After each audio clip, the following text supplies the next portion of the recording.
Assalamualaikum warahmatullahi wabarakatuh. Kami dari kelompok 4, pada kesempatan kali ini kami akan mempresentasikan tentang teaching thinking. Sebelumnya, perkenalkan kami dari kelompok 4 ada Silviana Dinawati dengan NIM A5101909197.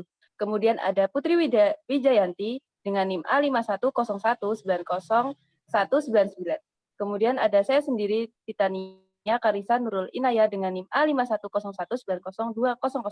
Kemudian ada Carla Yulfa Nabila dengan NIM A5101900201. Ada Rizky Istianingrum dengan NIM A5101900203. Kemudian ada Farika Leli Fitria A5101900204. Yang terakhir ada Eka Sriwidayati dengan NIM A5101900205. Yang pertama ada gambaran.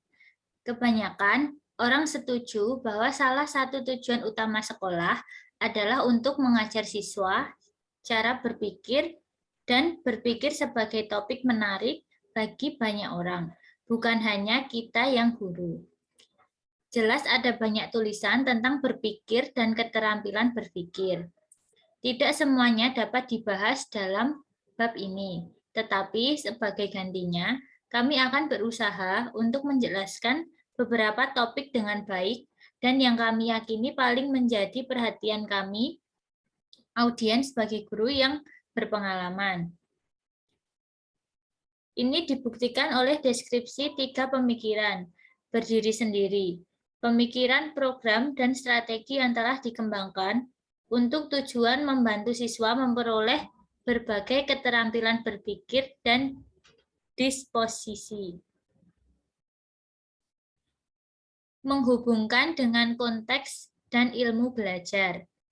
Mengatur situasi belajar yang memungkinkan siswa untuk berpikir, bertanya, memecahkan masalah, dan merestrukturisasi pengetahuan mereka sendiri melalui proses sebagai berikut. 1. Memodelkan pemikiran yang efektif dan membuat guru dan siswa mereka berproses berpikir eksplisit. Yang kedua, mendorong siswa untuk terlibat dalam pemikiran reflektif dan menjadi diri sendiri, peserta didik yang diatur dan mandiri. Ketiga, menciptakan dan memelihara lingkungan belajar yang kaya akan sumber daya yang memiliki jumlah tantangan yang sesuai dan yang bebas dari rasa takut dan ancaman. Perspektif tentang berpikir dan mengajar berpikir.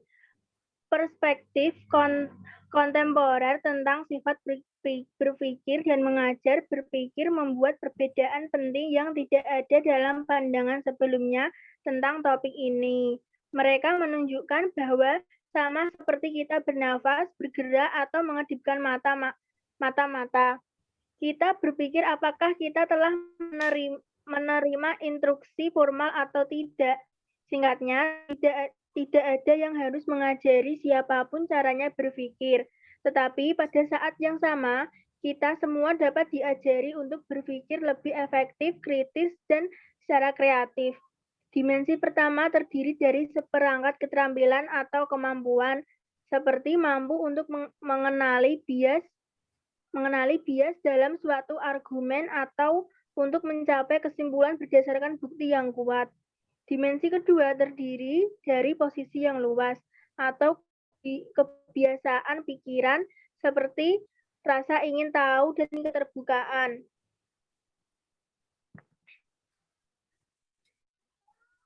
Dimensi dan jenis pemikiran. 5 pikiran Gardner Howard Gardner 2007-2009. Baru-baru ini memberikan yang lain kerangka berpikir untuk mempertimbangkan dimensi berpikir. Di bawah ini kami memparafrasekan ide-idenya tentang 5 pikiran. 1. Pikiran yang disiplin, 2. Pikiran sintesis, 3. Pikiran pencipta, 4. Pikiran yang terhormat, 5. Pikiran etis.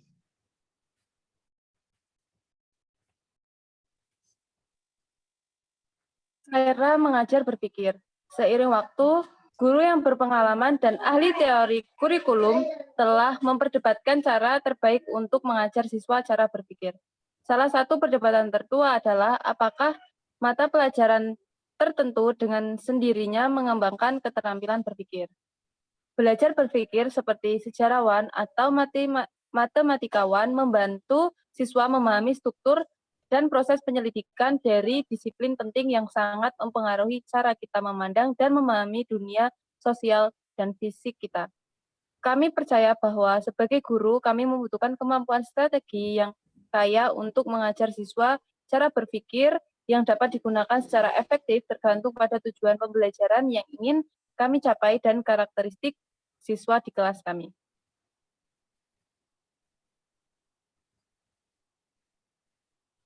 Proses berpikir dan metakognisi.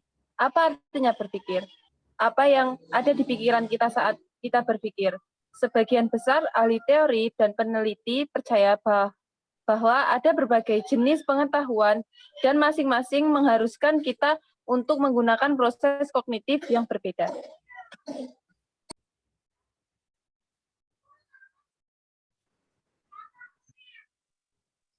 Dalam taksonomi revisi Bloom, kognitif Bloom sebagai alat pengajaran dapat digunakan untuk mengajar siswa tentang kognitif dan proses berpikir mereka. Misalnya, grafik serupa dengan yang kami gambarkan untuk tujuan proses kognitif yang berbeda, karena ide-ide ini dapat diterapkan pada pemikiran. Guru dapat menggunakan jenis ilustrasi ini untuk perbedaan di antara yang berbeda proses kognitif atau dapat digunakan sebagai titik fokus untuk kelas kecil atau keseluruhan diskusi di mana siswa diminta untuk memberikan contoh dari setiap proses.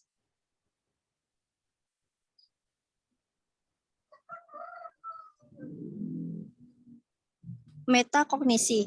Seperti yang dijelaskan dalam bab-bab sebelumnya, metakognisi dalam istilah yang lebih spesifik mengacu pada kemampuan didik untuk memiliki kendali atas proses kognitif mereka saat mereka bekerja untuk menyelesaikan belajar tertentu. Metakognisi memiliki pengetahuan, keterampilan, dan watak komponen.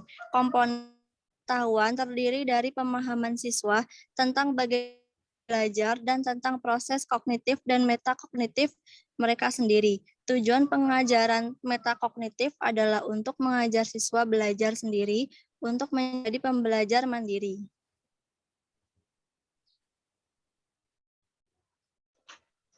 Program dan strategi berpikir berdiri sendiri. Menurut Richard, tahun 2002 telah mengambil posisi bahwa mengajar siswa ketelitian tinggi and thinking dan disposition to thinking harus menjadi tujuan prioritas pendidikan. Dia menggunakan istilah karakter intelektual untuk merujuk pada individu yang memiliki konglomerasi kebiasaan pikiran, pola pikir, dan disposisi umum terhadap berpikir yang tidak hanya mengarahkan tetapi juga memotivasi pencairan yang berorientasi pada pemikiran. Program berpikir terlihat Project Zero. Program pemikiran terlihat sedang dikembangkan selama beberapa tahun oleh proyek personil 0 di Universitas Harvard. Diinformasikan oleh studi guru kelas yang secara konsisten berhasil mempromosikan pemikiran mutakhir. Jadikan pemikiran terlihat oleh siswa tidak seperti beberapa perilaku, seperti menari, menembak, keranjang, atau menulis esai. Perilaku kognitif hampir tidak terlihat, atau program berpikir terlihat memiliki mengembangkan beberapa strategi untuk membuat pemikiran di kelas lebih terlihat.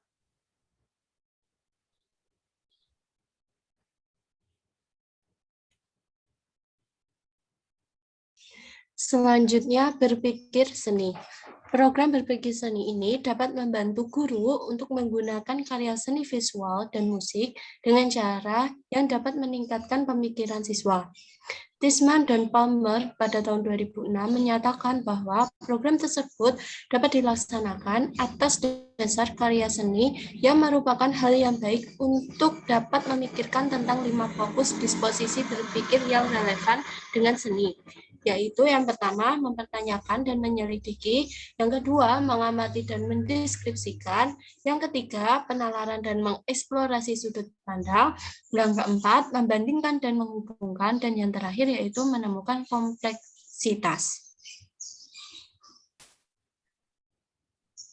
Selanjutnya, program 6 topi berpikir De Bono. Dibandingkan dengan Visible Thinking Program, pendekatan dan alatnya dikembangkan oleh De Bono lebih menekankan pada gaya berpikir dibandingkan dengan berpikir keterampilan atau disposisi, dan pada aspek kreatif berpikir dibandingkan dengan rasional, aspek analitis berpikir. Tujuan dari program Six Thinking Hats adalah agar siswa mengidentifikasi gaya berpikir yang mereka gunakan, bereksperimen dengan gaya yang berbeda, dan dalam beberapa kasus mencari keseimbangan yang lebih baik antara berbagai pendekatan seperti logis dan emosional atau positif dan negatif.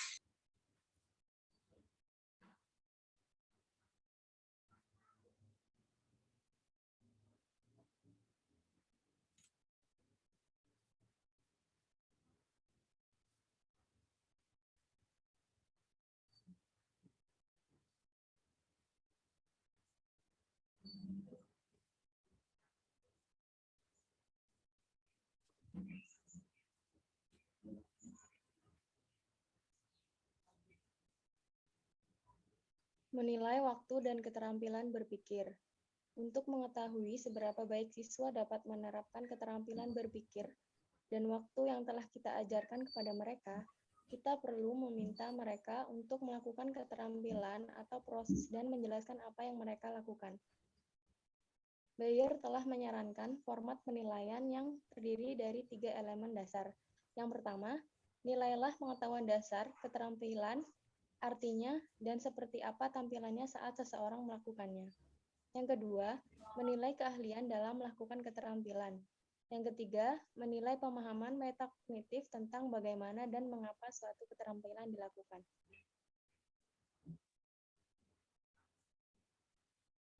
Ringkasan sekilas.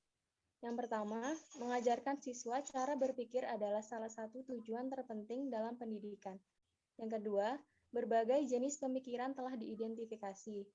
Yang ketiga, aspek penting dari berpikir terdiri dari proses kognitif yang digunakan dalam berpikir. Yang keempat, mungkin tingkat berpikir tertinggi adalah berpikir tentang berpikir atau metakognisi. Yang kelima, beberapa percaya bahwa siswa dapat diajarkan cara berpikir terbaik dengan program dan alat yang bertujuan langsung pada pengembangan keterampilan dan disposisi tertentu. Yang keenam, program berpikir yang terlihat dan berpikir yang terampil bertumpu pada seperangkat keyakinan. Yang ketujuh, strategi menggunakan rutinitas berpikir, membantu membuat pemikiran terlihat dan menyediakan kerangka untuk mendukung pemikiran. Yang kedelapan, program 6 topi berpikir De Bono menekankan pemikiran lateral dan memberikan kesempatan latihan bagi siswa untuk merefleksikan bagaimana mereka memecahkan masalah dan membuat keputusan.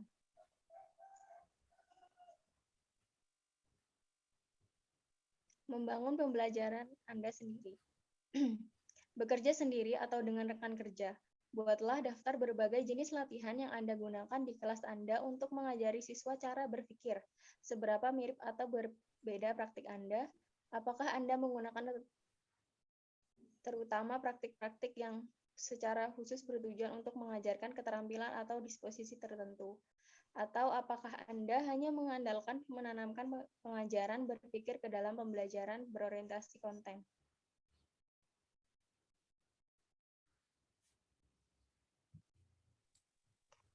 Itu tadi presentasi dari kelompok kami. Bila ada kesalahan kata, kami mohon maaf. Terima kasih atas perhatiannya. Wassalamualaikum warahmatullahi wabarakatuh.